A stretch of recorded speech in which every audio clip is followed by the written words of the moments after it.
जय जगन्नाथ। मोर समस्त दर्शक बंधु मान सकाल शुभेच्छा शुभकामना। आम स्वास्थ्य आम दायित्व।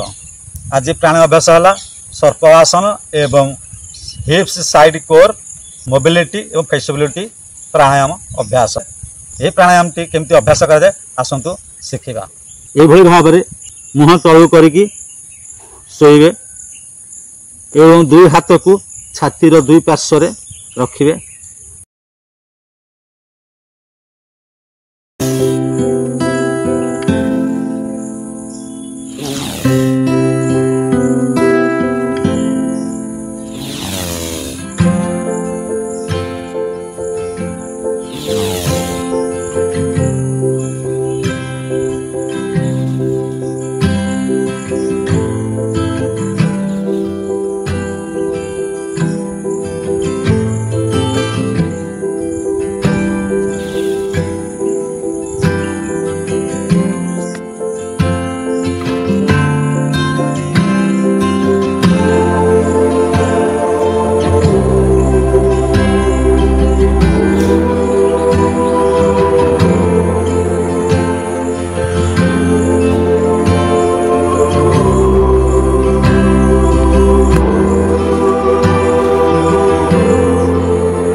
यही भाव में यही प्राणायाम टी आप अभ्यास करेंगे।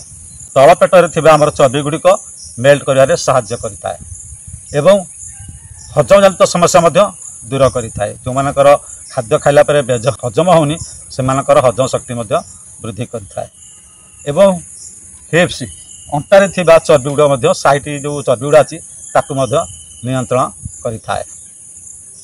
वायुजनित समस्या दूर करें। छातीर संप्रसारण होता है। यही भाव में आमको केते गुड़िए उपकार मिलता है। तेज दर्शक बंधु आशा करुच्ची ये प्राणायाम टी आपण मानक निश्चित भाव भल लगी दयाक लाइक टे देवे, सब्सक्राइब टे करेंगे, कमेंट माध्यम आपंकर मतामत निश्चित देवे। जय जगन्नाथ। जय